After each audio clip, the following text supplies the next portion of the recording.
The stepmother forced her dark-skinned stepdaughter to marry a disabled man in order to get rid of her. But 6 months later, he returned in a black limousine and with a name known throughout the city.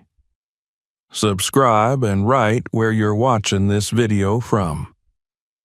The Harper estate stood at the edge of a quiet suburb, surrounded by wrought iron fences and manicured hedges that curved like polished waves around a grand white house.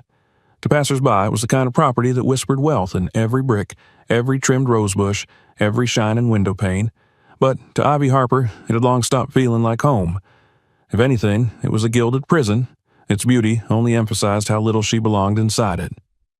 At 19, Ivy had learned to become invisible.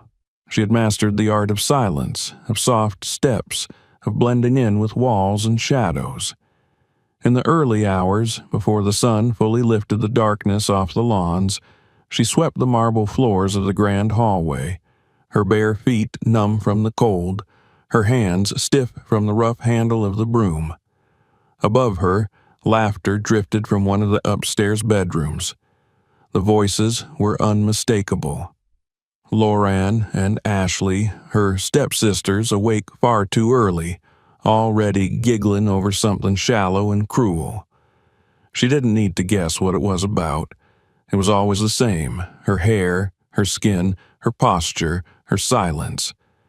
Ivy had grown used to the rhythm of their ridicule, the snickers behind her back, the way they tossed their laundry near her like she was some live-in appliance. She never said a word. She couldn't afford to. Years ago, before her father died, this house had been a place of warmth. Harold Harper, an esteemed architect known for designing sustainable homes and community centers, had been her anchor.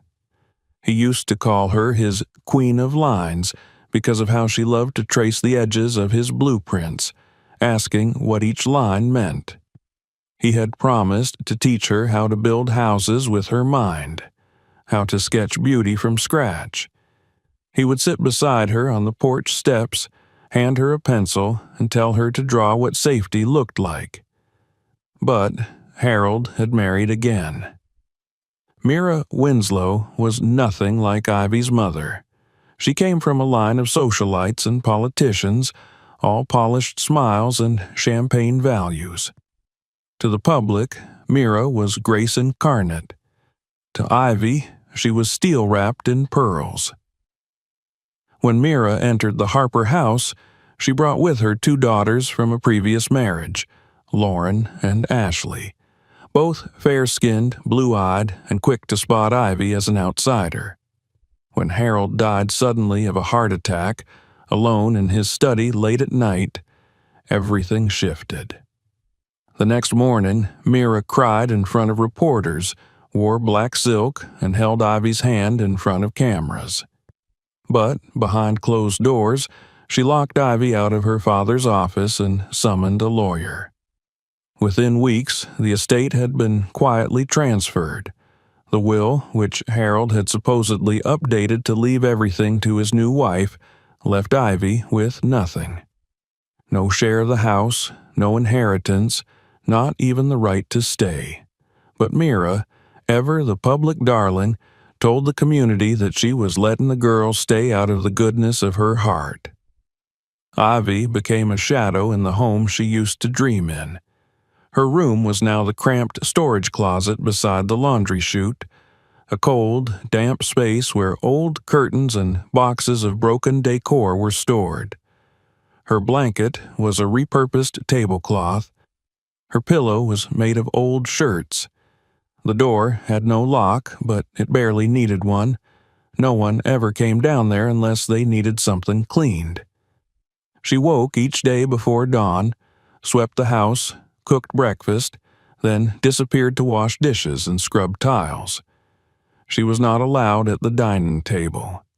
She ate in the kitchen, standing, often waiting for leftovers or burned crusts.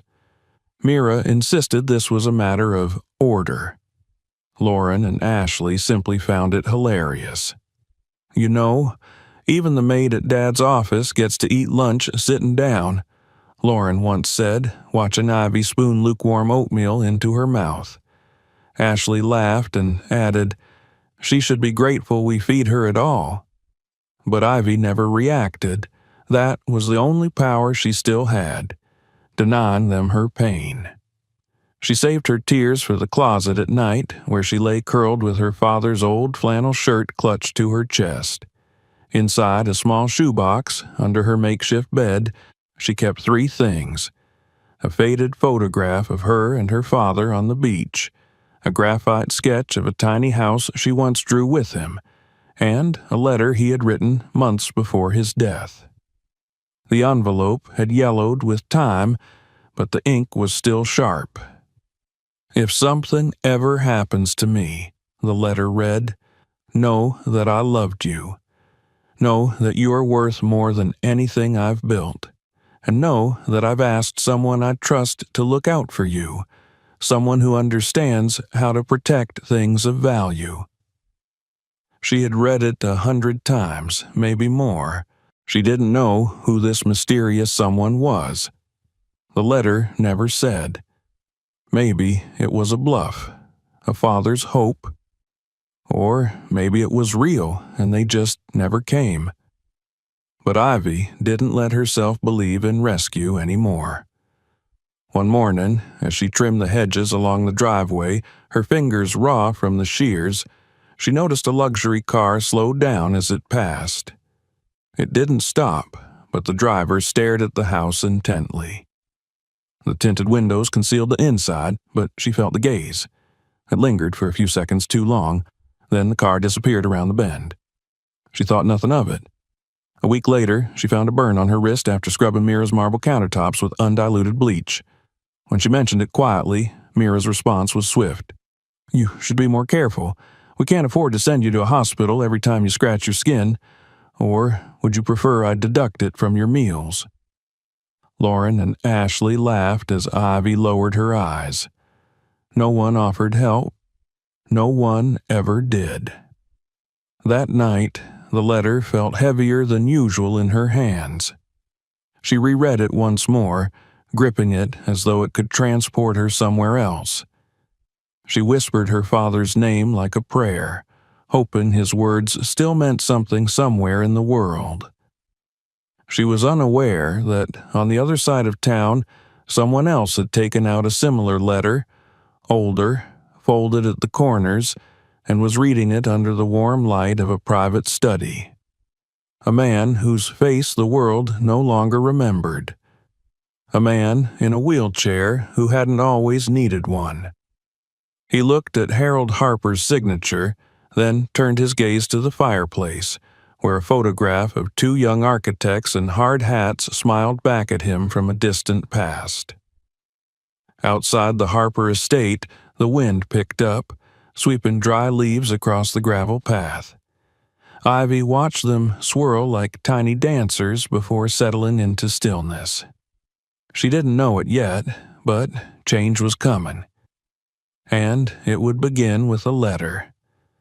The next morning unfolded like every other in Ivy's world, quietly, indifferently, and with the cold efficiency of a life measured by tasks.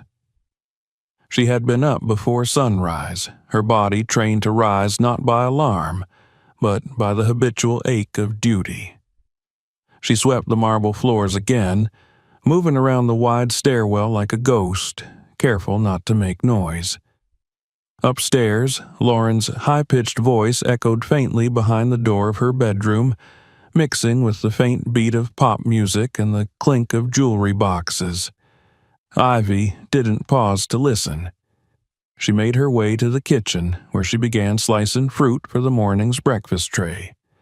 Mira had insisted on fresh berries and avocado toast that day, her newest obsession gleaned from some influencer's story online. Ivy worked silently, her hands steady even as the ache in her wrist reminded her of the chemical burn from the week before. No one had asked about it. No one ever would. The house was beginning to stir when a knock came at the front door. Not the hard, impatient kind that deliveries brought, but a gentle, deliberate tapping. Mira was upstairs, as were her daughters. Ivy hesitated only a moment before wiping her hands on her apron and walking across the foyer. She opened the door just enough to peer out. A young man in a courier's uniform stood there, expression neutral, holding a brown envelope addressed to Mira Winslow. Ivy reached for it, but the man paused. "Are you Miss Ivy Harper?" he asked. She froze. No one used her full name. Not in this house. Yes, she said softly. He handed the envelope to her directly. "Signature, please." Still stunned, she signed where he pointed and watched him retreat down the steps and disappear behind the iron gate. She looked down at the envelope again. It was handwritten, elegant script, no return address. The paper was thick, the kind used for formal invitations or old-fashioned correspondence. She turned it over in her hands, then looked upstairs instinctively, half expecting Mira to be watching. But the corridor was quiet. She slipped the envelope under her apron and returned to the kitchen, her heart pounding for reasons she couldn't name. Later, when the breakfast tray had been delivered and the dishes were soaking in the sink, Ivy retreated to the laundry room. She closed the door, sat on the floor beside a stack of damp towels, and finally opened the letter. "Dear Miss Ivy Harper, if this reaches you, it means your father's last wishes have found their path. My name is Daniel Sloan. I was once your father's closest friend and business partner. Before his passing, we made a promise to look after each other's children should anything happen to either of us. I have followed your situation with care and concern, though from a distance. Recent events have compelled me to act. I humbly request the opportunity to fulfill that promise, not through charity or obligation, but through a proposal. I wish to seek your hand in marriage. I understand how strange this must sound. I am a man bound to a wheelchair. I live a quiet life outside of the spotlight that once surrounded our families. But I have not forgotten who you are, Ivy. I believe in your worth. Should your guardians permit it, I would like to formally ask to court you. I leave the decision to you. With respect, Daniel Sloan." Ivy sat perfectly still, her fingers trembling slightly around the paper. The name meant nothing at first. Sloan. The syllables rolled around in her mind like marbles. She blinked once, twice, then reread the letter. Marriage? A man in a wheelchair? A business partner of her father? It made no sense. She carefully folded the letter and tucked it inside her shirt, not daring to throw it away, though unsure why. For the rest of the day, the words clung to her like mist. Every step she took, every task she performed, felt dreamlike. By mid-afternoon, she convinced herself it was a prank, perhaps one of Ashley's cruel tricks, or Mira's new method of humiliation. But that illusion shattered when she overheard Mira laughing on the phone that evening. "I swear to you," Mira said between chuckles, "he wants to marry one of my daughters, a crippled man. Who does he think he is?" Ivy stood frozen outside the parlor, her back pressed to the wall. "Well," Mira continued, her voice laced with mockery, "I've got just the girl for him. She's practically baggage in this house anyway. He wants a Harper daughter, right? He'll get one. I'm going to give him Ivy." The words slammed into Ivy like a slap. She turned away, stumbling back down the corridor before Mira or the girls could notice her presence. Her vision blurred, her chest tightening with a sensation too bitter to be called fear and too sharp to be called grief. She had no say in the matter. She never did. That night, she didn't sleep. She sat on the floor of her closet, the letter in her hands, the pages slightly damp from her fingers. She reread the words again and again, as though somewhere between the lines she might find a hidden escape clause. The next morning, Mira summoned her. She stood in the living room like a queen announcing a royal edict. "You're getting married," she said flatly. Ivy said nothing. To a man who thinks marrying a Harper will elevate his pathetic existence. He's in a wheelchair, can't even walk, probably drools in his sleep. Ashley and Lauren burst into laughter. "But lucky for you," Mira added, "he's willing to take trash, so we're giving him trash." Ivy swallowed hard, her voice quiet. "I don't want." "You don't want?" Mira's eyes flared. "You don't want? This is not a matter of what you want. You have no dowry, no name, no value. He's doing us a favor by taking you." Ashley chimed in. "Think of it as a charity case. Maybe he'll teach you to roll around properly." Lauren clapped sarcastically. "We should throw her a bridal shower, get her a broom and a pair of crutches." Ivy didn't reply.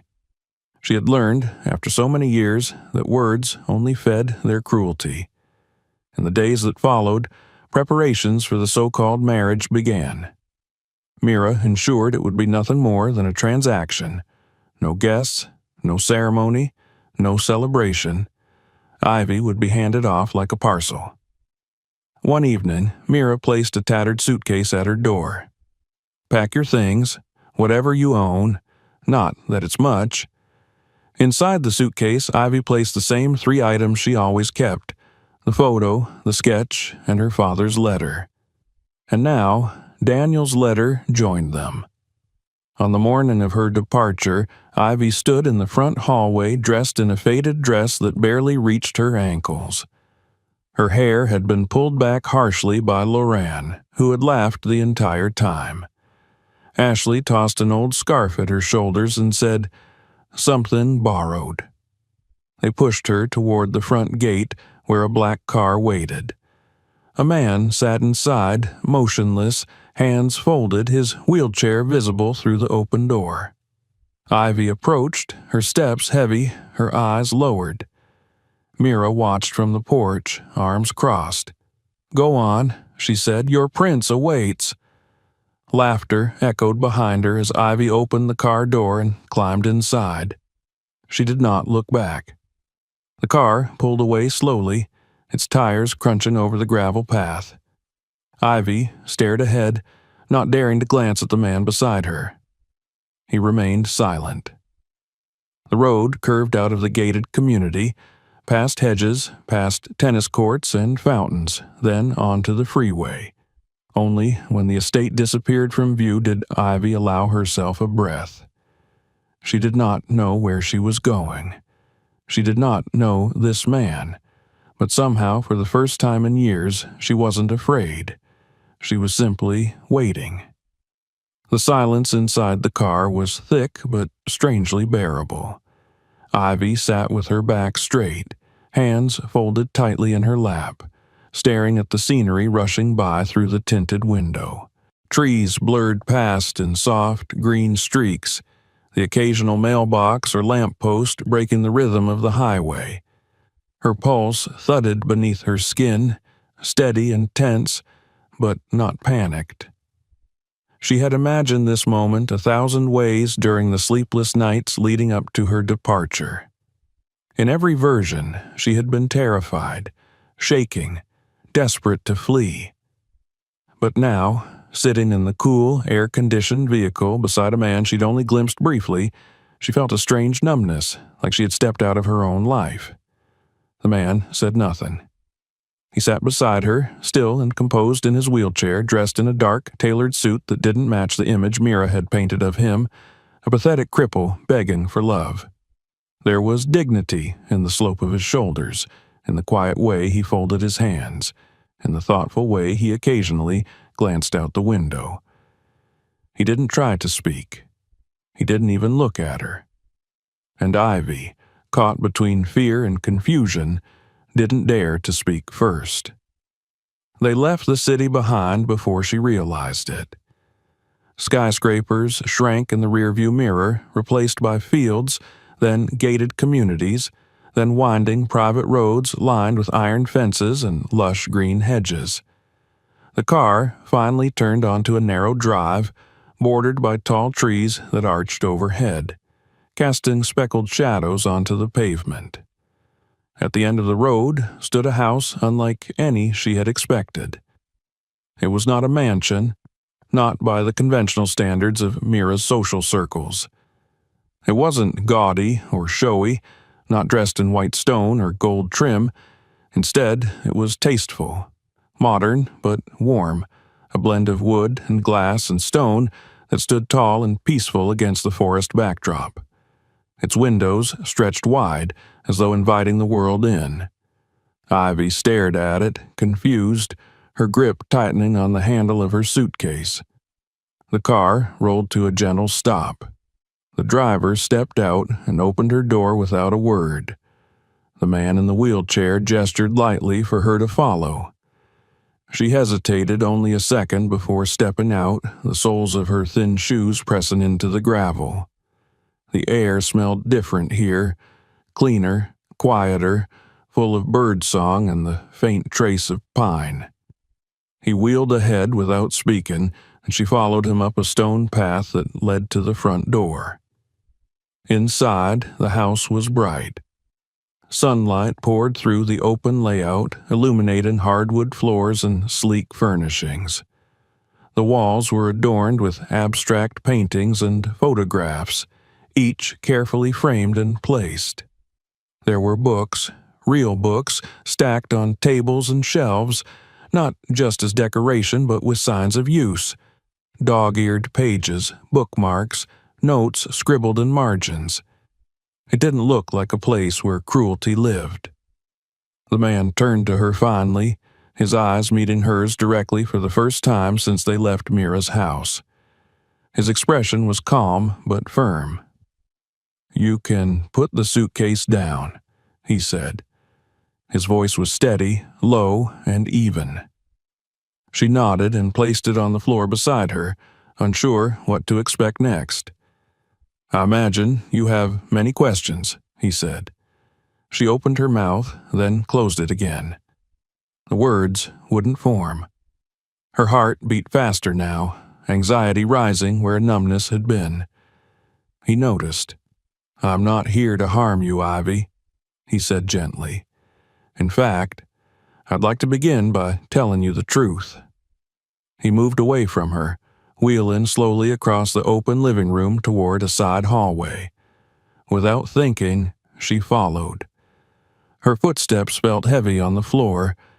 He stopped near a long mirror hanging between two windows and turned to face her. "Everything you were told about me, by Mira, by those girls, it was designed to humiliate you, to make you feel like you were being cast away." He paused, his eyes holding hers. "I'm not paralyzed."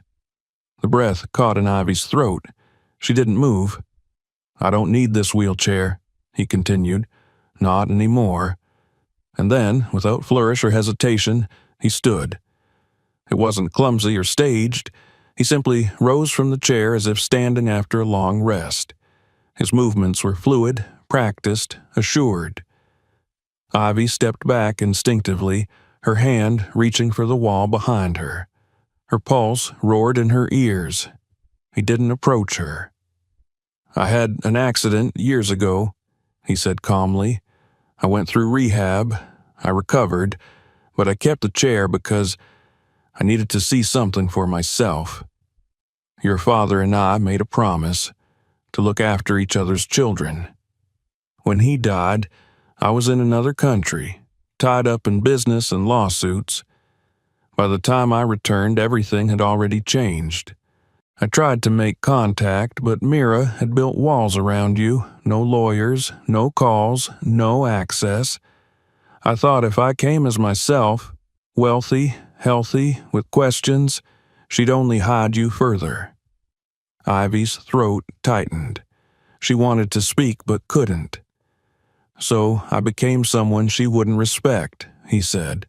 "Someone she wouldn't fear or see as a threat. And it worked. She handed you over as if you were an old coat she didn't want anymore." His voice didn't change, but there was something sharp behind it now, anger held in check. "I didn't do this to trick you, Ivy. I didn't want to hurt you. But I had to know who in that house had a heart left, who still saw people as people. It was you. The silence that followed was deafening. Ivy stared at him, her mind spinning, unraveling. She should have screamed, should have demanded answers, should have turned around and run back into the woods, but instead, all she could think was, someone saw her. Someone chose her. "Why me?" she whispered. Daniel looked at her carefully. "Because you didn't laugh. You didn't ask what I could offer you. You didn't scorn me. You didn't refuse to look at me. You said nothing cruel. You accepted what little information you had and still treated me with quiet decency." Ivy's fingers trembled against the wall. He stepped back and sat down again in the wheelchair. "I want you to stay here," he said. "Not as a wife, not unless you choose that, but as yourself, as Ivy Harper, as the daughter of a man I loved and respected, as someone who deserves rest." She didn't reply. "There's a guest room prepared. You can take your time. No one will bother you. You're free here, Ivy. For the first time in years, you're free." And then he turned and wheeled away, giving her space. She stood there in the hallway long after he disappeared down the corridor. Her breath finally came in slow, ragged waves, her shoulders slumping as the weight of years began to shift. Her feet moved eventually, carrying her toward the guest room. When she opened the door, she found a room filled with soft light, with fresh sheets and a simple bed, a small desk with a lamp, and a single window overlooking a grove of trees. On the nightstand sat a book of architectural sketches. She stepped inside and closed the door behind her. For the first time in as long as she could remember, Ivy slept without fear. The first morning Ivy awoke in her new room, she did not rise with dread or hurry. She remained in bed, watching the sunlight paint soft patterns on the wall, listening to the silence that, for once, did not feel oppressive. The walls of this room did not judge her. The sheets beneath her did not itch or smell of mold. Her name had not been yelled through the door like a command. No footsteps charged toward her to drag her into servitude. It felt unreal, like the pause in a dream before the scene shifted back to nightmare. But it didn't. The nightmare didn't come. She finally sat up, the architectural sketchbook catching her eye again. She had touched it the night before, fingers grazing the edge of the paper, but she hadn't dared open it. Now, in the morning calm, she let herself leaf through the pages. Diagrams of open floor plans, notes in clean handwriting, delicate outlines of rooftops and pillars. Each drawing whispered a language she hadn't spoken in years, the language of form and design, the dreams she had once shared with her father on a worn porch in another life. She didn't hear Daniel approach. When he gently knocked and opened the door, she flinched before remembering where she was. He paused, noting her expression, then offered a polite smile. "Good morning. There's breakfast, whenever you're ready." She nodded, too surprised to speak. He left without further words. In the dining room, there was no grand table seating 12 or expensive centerpieces nobody touched. There was just a table of polished wood, sunlight falling across a set for two. Toast, fresh fruit, eggs, and tea were arranged with care, but without extravagance. Daniel waited for her to sit first. She hesitated, unused to such regard, but eventually took her place. They ate in companionable quiet for a time. Then he spoke, not looking at her directly, but watching the morning light. "I wasn't sure you'd still be here today." "I didn't know where else I'd go," she replied softly, her voice hoarse with disuse. "You're not here because you have nowhere to go," he said gently. You're here because you deserve to be." Her throat tightened. She said nothing. The next days passed slowly. Ivy began to find a rhythm. Daniel gave her space, more than she knew what to do with. There were no chores assigned, no schedules imposed. He offered her books, a sketch pad, access to the garden if she wanted fresh air. He didn't ask questions about her past, nor did he demand she explain her silences. And though he was often working in his study, she sensed he was nearby when she needed reassurance. She spent her afternoons walking the garden paths or sitting on the wide stone steps, a notebook in her lap, drawing rooftops and windows. Her hands remembered the strokes. Sometimes she added whimsical touches, a round window like an eye, a roof shaped like a leaf. She didn't know what she was building, but she built anyway. In the evenings, Daniel made dinner or ordered something in, and they ate quietly. Sometimes they spoke about architecture, the places Ivy wanted to visit, memories of her father. Sometimes they didn't. The silence between them grew less heavy, more like the pause between breaths than a void. One evening, after a particularly long walk through the trees, Ivy returned to find a stack of envelopes on the hallway table. She wouldn't have paid them any attention, but one bore the name Harper in bold letters. Curious, she brought it to Daniel. He took it, opened it carefully, and read silently. Then he looked up. "It's starting. What is? The house, the people who lived in it." It took her a moment to realize he meant Mira. He handed her the letter. It was from a real estate broker. Mira was attempting to sell off parts of the estate's land. Quickly, discreetly. A note scribbled in the margins mentioned desperate cash flow issues. Ivy stared at the paper. It didn't surprise her. It didn't even anger her. It simply clarified something. "She's losing everything," she said quietly. Daniel nodded. "She built her comfort on fraud," he said. "Eventually, those foundations crack." Ivy folded the letter and set it aside. She didn't speak again that night. Over the next weeks, the unraveling of Mira Winslow's world became more visible. Ivy didn't seek out the news, but she overheard Daniel's phone calls, and once, late at night, curiosity led her to open his laptop when he'd stepped away. An article on a local site detailed a lawsuit involving Mira's embezzlement of funds from a charitable trust her late husband had once co-founded. Anonymous sources were quoted. Photographs from parties, once symbols of glamour, were now attached to headlines of scandal. And then came the photos. Ivy saw them first on a magazine cover in a waiting room at a gallery Daniel had taken her to. There she was, standing beside him at a fundraiser, wearing a simple navy dress and a small necklace. Her smile was faint, uncertain, but unmistakably hers. The headline didn't use her name, but the caption read, "The mysterious companion of Daniel Sloan steps into public light." It wasn't until the next day, when she heard a voicemail message on Daniel's office phone from a name she hadn't heard in weeks, that she understood the panic building in her old home. Mira's voice was shaky, forced into civility. "Daniel, it's Mira. I hope you're well. I saw the news. Just wanted to touch base. Perhaps we could talk. Over coffee. Soon." He didn't return the call.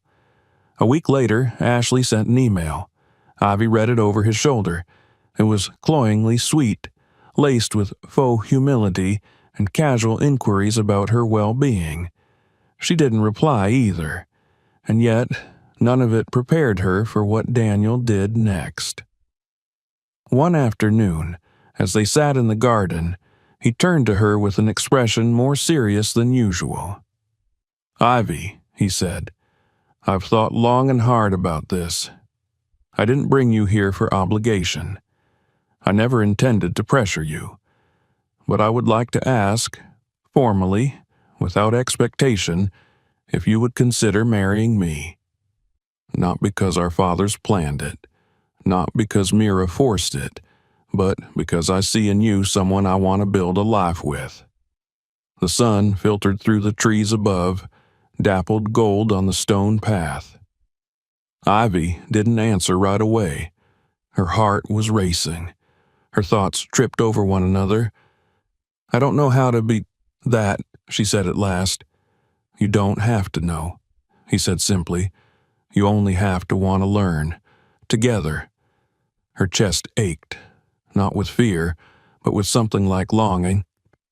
"I do," she whispered, and just like that, something shifted. He reached for her hand across the table. She let him. The next morning, she received a box. Inside was a ring, not large or ostentatious, but delicate, with a band shaped like entwined vines and a small sapphire in the center. She wore it on her finger that entire day without looking at it directly. Elsewhere, the cracks in Mira's empire spread faster. Former friends avoided her. Clients pulled out of partnerships. Her name was whispered with scorn at events she was once adored at. The final blow came when Ivy received a formal invitation. Daniel placed it in her hand, watching her carefully. "It's your wedding," he said softly. "You get to decide everything." She stared down at the card. Her name was printed beside his. Ivy Harper. No additions, no middle names to soften it, no titles to disguise it. Just her. And for the first time in her life, that name didn't feel like something to hide. It felt like the beginning of something true. The morning of the ceremony began not with chaos, not with the rush of stylists or shrieks of bridesmaids, but with silence. Ivy rose early, as she always did, not because anyone ordered her to, but because the habit of early rising was still stitched into the fabric of her being. But this time, she didn't reach for cleaning cloths or trays. She sat in bed, staring out the large bay window of her suite, watching the pink wash of dawn stretch across the sky. The house that was now hers, was quiet, serene, a reflection of the woman she was becoming. Below, through the glass, she could see the garden being arranged. Florists moved like dancers among the pathways, carefully placing pale lilies and white hydrangeas in clusters around the stone columns. Gold-framed chairs were being lined in two perfect rows on the central lawn. A harpist, already dressed in a deep blue gown, was tuning the strings of her instrument beside a low marble fountain. Ivy watched it all as if watching someone else's life. Her hands were folded neatly in her lap, but her heart beat with steady, quiet strength. In a few hours, the name Ivy Harper would be spoken before an audience of people who would bow when she entered, who would rise when she passed, who would, perhaps for the first time in her life, listen when she spoke. And not because she screamed or demanded or performed, but because she had earned their respect by surviving, and by doing so without bitterness. The dress hung near the window, suspended from a gold hook that Daniel had installed himself. It was nothing like the ones Mira and her daughters used to flaunt, those ostentatious displays of wealth and status, all glitter and noise. Ivy's dress was simple, elegant, flowing ivory silk that caught the light in soft waves. Along the hem, subtle hand-sewn vines crept in pale thread, like the ones she once drew in the margins of her sketchbooks as a girl. There was no corset, no jewels, only freedom and pride. As she dressed, the stylists moved around her with deference, not intrusion. One of them, a soft-spoken woman named Maeve, adjusted Ivy's curls gently and whispered, "You look like someone who's walked through fire." Ivy smiled faintly. "I did," she said. By the time the guests began to arrive, the estate, now called Harper House at Daniel's insistence, was humming with low music and polite conversation.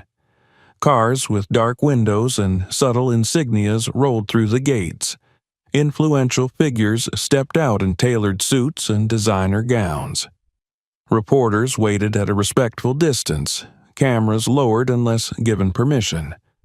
Every detail had been orchestrated with care, not for spectacle, but for reverence. Daniel stood beneath the arch of ivy and flowers, dressed in a deep navy suit, his posture strong, his expression calm. There was no wheelchair. There hadn't been for months. His health had returned, but more than that, his dignity. And beside him, his best man, a retired judge, stood with a warm expression and a folder of vows in hand. When Ivy stepped onto the stone path, escorted not by a father, but by her own courage, a hush fell over the crowd. Heads turned, people rose, and in that moment, Ivy felt no fear. Her steps were light but sure. Her dress flowed behind her like a whisper of the girl she once was. Her hands held nothing, but her presence filled the space entirely. She reached Daniel, and he looked at her the way a man might look at sunrise after years in darkness. The ceremony itself was short. Daniel spoke his vows clearly, with a voice that trembled only when he said her name. Ivy's own vows were simple. She spoke of peace, of beginnings, of choosing someone who had chosen her before the world knew her value. She did not cry. Not then, only when the officiant declared them husband and wife, and Daniel leaned close and whispered, "You are home now," did her eyes fill. Applause rang out, respectful and restrained. Then came music, soft jazz drifting over the lawn and trays of food from local caterers Ivy had chosen herself. There were no celebrity chefs, no pretentious menus, just nourishment, lovingly prepared, shared under golden evening light. Daniel led Ivy through the guest, introducing her not as a mystery, not as a wife found in secret, but as an equal, as a force. She shook hands with women who had once ignored her at galas. She exchanged smiles with CEOs who had never looked twice at the girl carrying trays of hors d'oeuvres. And through it all, she remained composed. She was no longer the girl in the shadows. In one quiet moment, she excused herself and stepped into the house, needing a breath. She passed through the corridors and into her old study, a room Daniel had kept untouched until she was ready. Inside were shelves of books, rolls of drafting paper, and a wide desk with a skylight above it. On the far wall hung a single framed sketch, a small house with rounded windows and ivy creeping up the sides, her first drawing. She stared at it for a long time. When she returned to the garden, the sky was blushing with sunset. Daniel met her at the edge of the path, his hand outstretched. She took it without hesitation. Together, they returned to the center of the lawn, where a microphone had been placed before a small stage. He helped her up gently. The guests quieted. Ivy took the mic, her fingers light on the stem. "I never thought I would speak at a place like this," she began, her voice low but steady. "I never thought I would stand before you as anything more than a name people didn't want to say." A few murmurs rippled through the crowd, then stilled. "I was once unwanted, forgotten, discarded, not because of anything I did, but because of where I came from, because of what I looked like, because someone decided I wasn't enough." Her gaze swept the audience. No one looked away. But someone saw me, not as broken, not as something to be pitied, but as whole, as valuable, and that changed everything. Daniel's eyes never left her. "This house," she continued, "bears my name now, not because I bought it, not because I married into it, but because I built myself after being torn apart, and that is something no one can take from me." She paused, letting the silence hold her words like a sacred weight. To every girl who's ever been told she's not enough, who's been made to feel small, know this: you are not what they call you. You are not the role they force on you. You are your own story. Then, more quietly, with a smile, my name is Ivy Harper, and I am no longer silent. The applause was thunderous, not wild, not chaotic, but deep, long, full of reverence.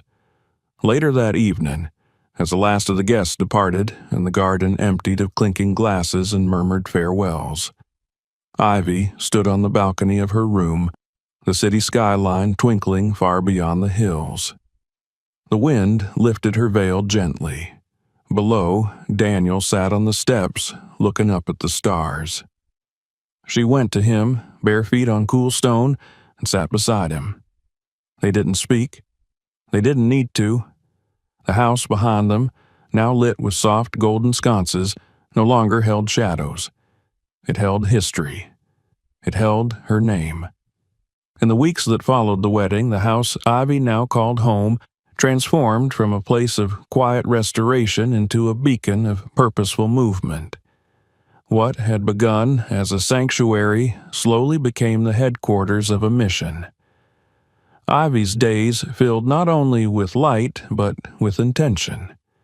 Each morning, she awoke early, as always, not out of fear or habit, but with the calm discipline of someone who understood what it meant to reclaim time.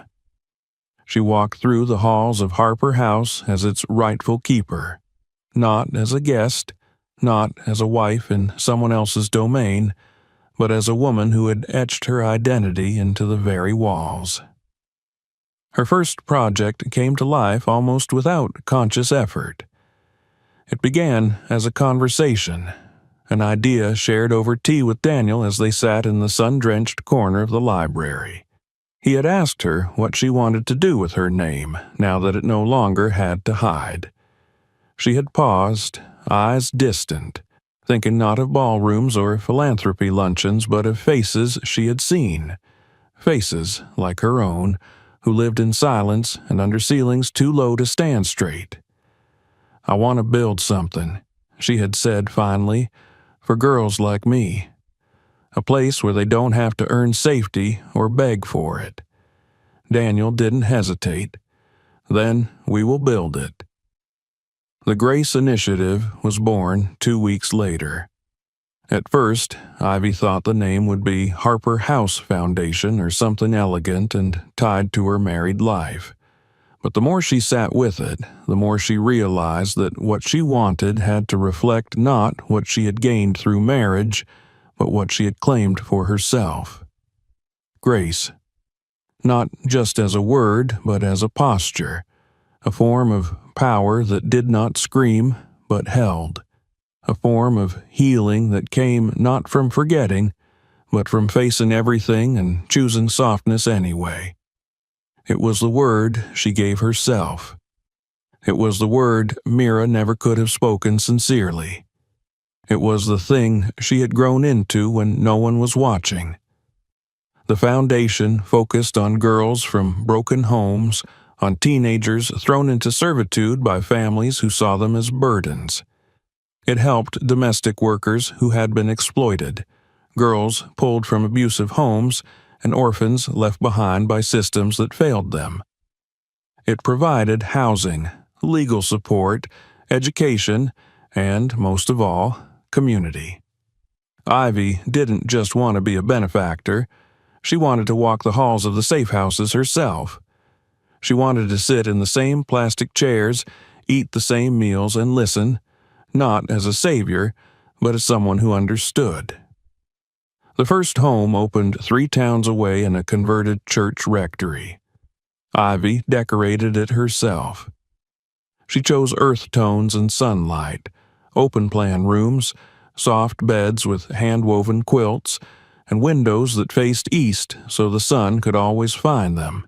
She insisted on kitchens that were open and stocked with fresh fruit and shelves of books in every common room. The library was her favorite room.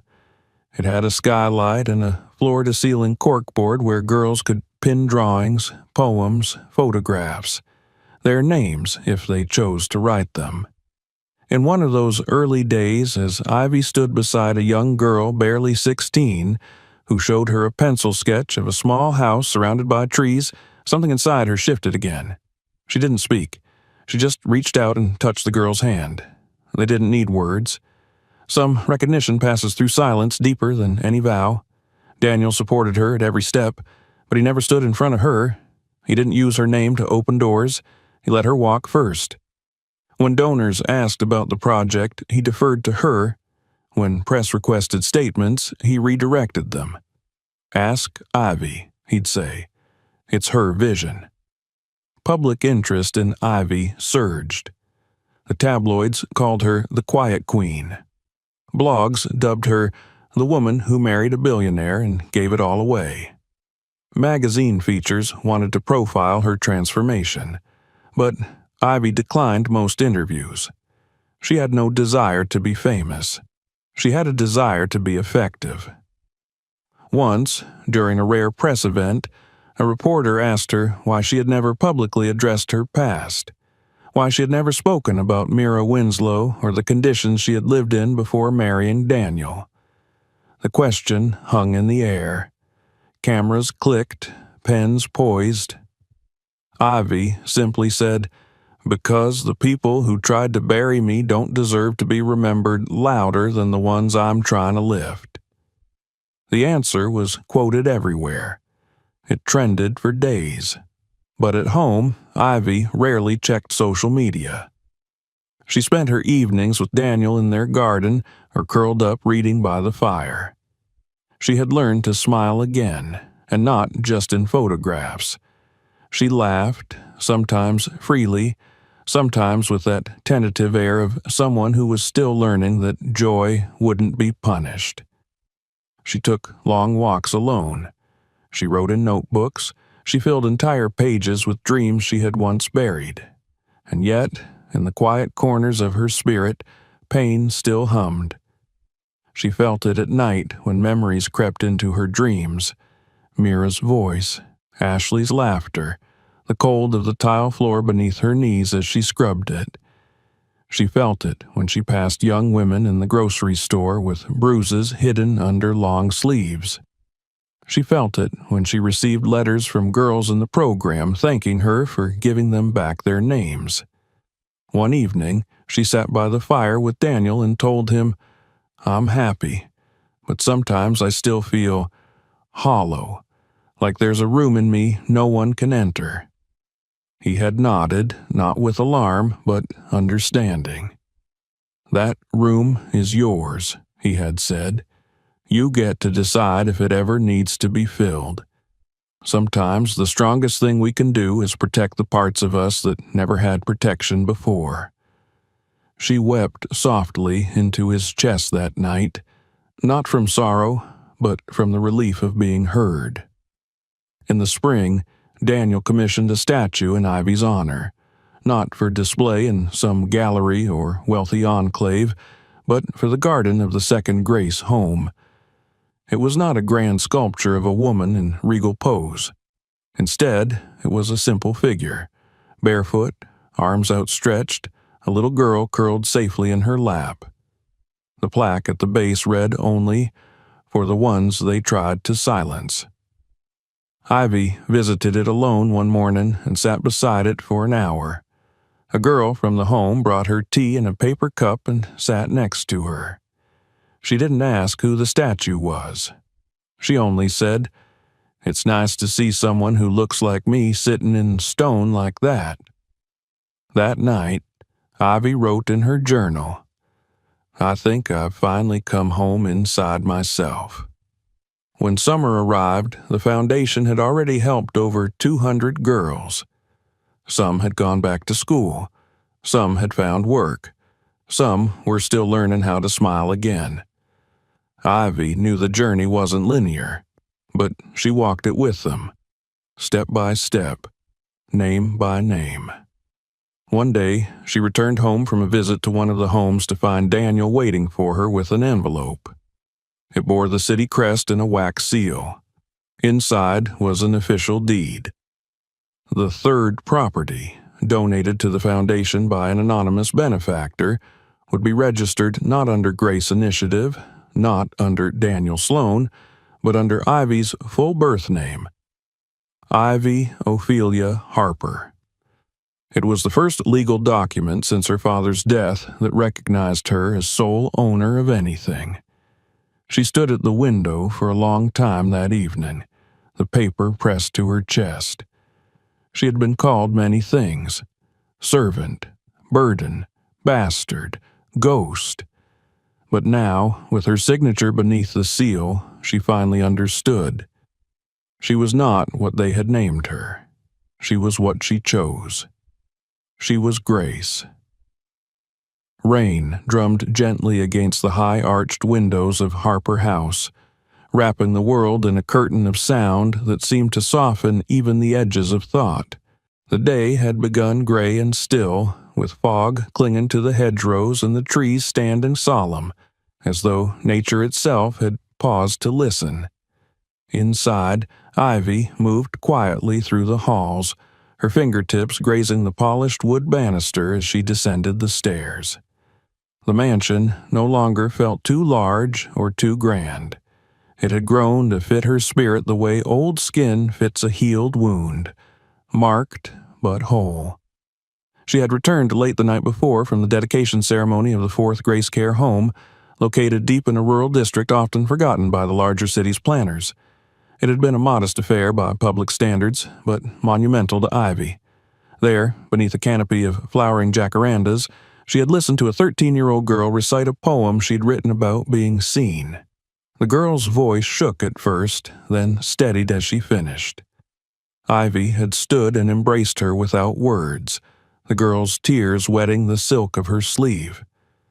The moment had clung to Ivy all night, clung to her even now as she wandered into the library, still in her travel clothes, hair damp from the mist outside. Daniel was already awake, sipping coffee and reading a legal brief at the table.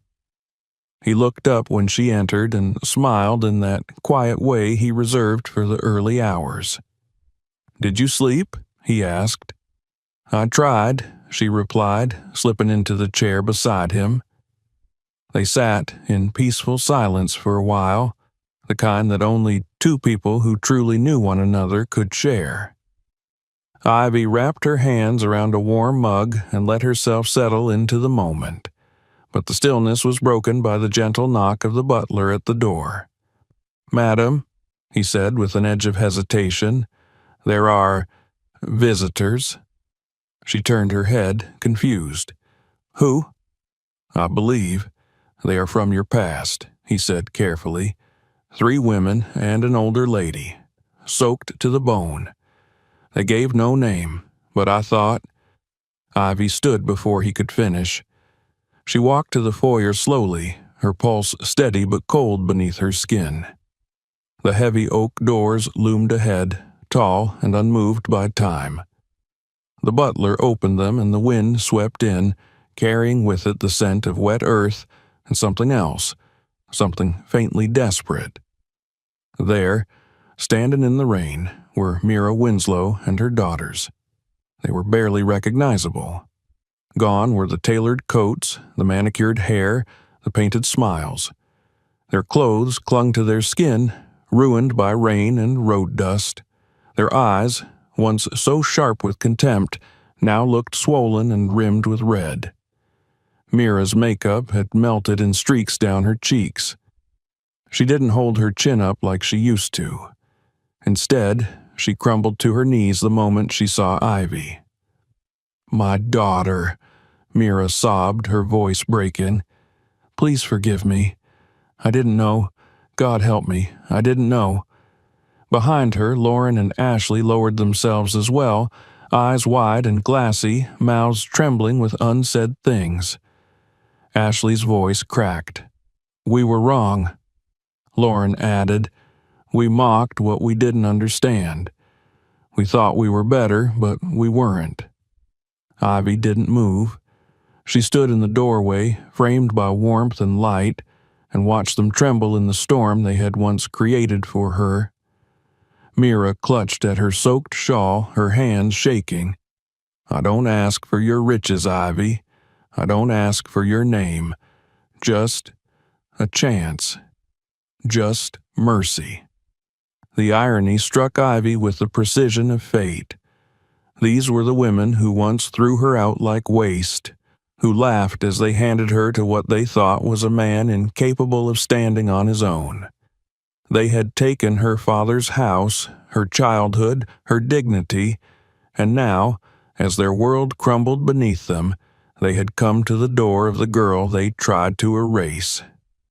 Her voice, when she finally spoke, was steady. "I'm not your daughter," she said. Mira's head jerked up, eyes wide.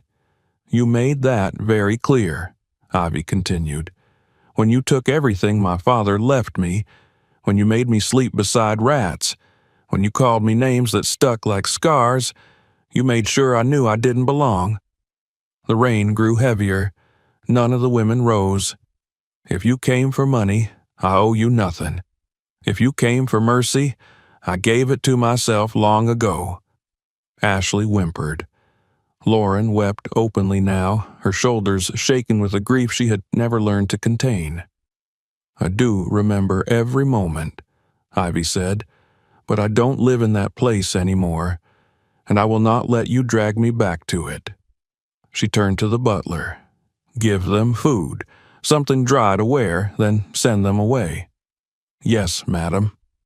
Ivy walked back inside, her footsteps echoing in the great hall. Daniel met her in the corridor and took her hand. She didn't cry, she didn't tremble, but she held his fingers tighter than usual. "I didn't speak out of anger," she said quietly. "I just needed to say it." "I know," he said, "and you were right to." That night, Ivy sat by the window in her reading chair, the storm still whispering against the glass. She wore a simple shawl and cradled a cup of chamomile tea, letting the steam warm her face.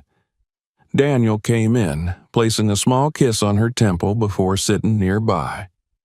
"You were strong," he said again. "I just told the truth," she answered. He nodded. "That's what strength is?" She didn't reply, but a single tear slid down her cheek, not from sadness, but from release.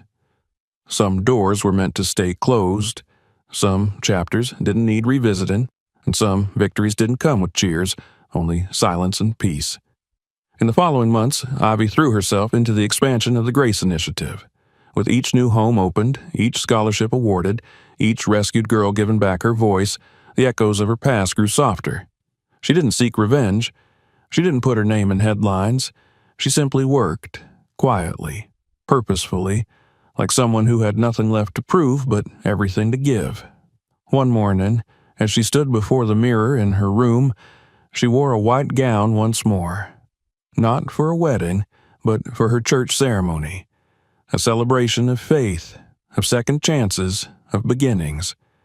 Her belly had begun to swell slightly, the first hint of the life she carried. She placed her hand gently over it, smiling. Daniel entered, already dressed in a clean, pale suit. He watched her with eyes full of reverence. "You look like a dream," he said softly. She turned, tears in her lashes.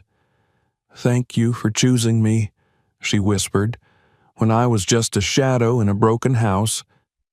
"You were never a shadow," he said, walking toward her. "You were just covered in dust. Now the world sees your light." The ceremony was held in a chapel on the grounds of Harper House. Children from the foundation lined the aisle, tossing petals as Ivy walked past. Business leaders, artists, women who had once been girls in hiding, all stood for her. The vows were spoken again, not to claim, but to celebrate. To remind the world that love built on honor is the rarest kind. At the reception, Ivy stood on a small stage and held the microphone, her voice low but steady. "I want to thank all of you," she said, "not just for being here today, but for believing in a woman who once slept on a floor. This isn't about wealth. This isn't about titles. This is about hope. The hall fell silent. I was once called unwanted, a maid, a mistake. But someone saw me, treated me with dignity, and that gave me the courage to become who I am today. She paused, looking over the room. Daniel stood at the back, clapping already, tears in his eyes. Sometimes, the ones the world throws away are the ones sent to rebuild it. My name is Ivy Harper, and I carry it now with pride. Applause erupted, not of obligation, but of awe. That night, as they drove home through the quiet streets, Ivy leaned her head against the window and whispered, "God, I don't know why you chose to lift me, but I will never forget where I came from." Daniel took her hand. "You don't need to forget. That's where your strength was born." And in that silence, Ivy knew she wasn't just a wife or a leader. She was a symbol, a testimony, a name they had tried to erase, now carved into stone and memory. She was Ivy, and the world would never forget it again. If this story moved you, don't forget to subscribe for more. Check out our other powerful stories and share this video with someone who needs to hear it. Your support means everything.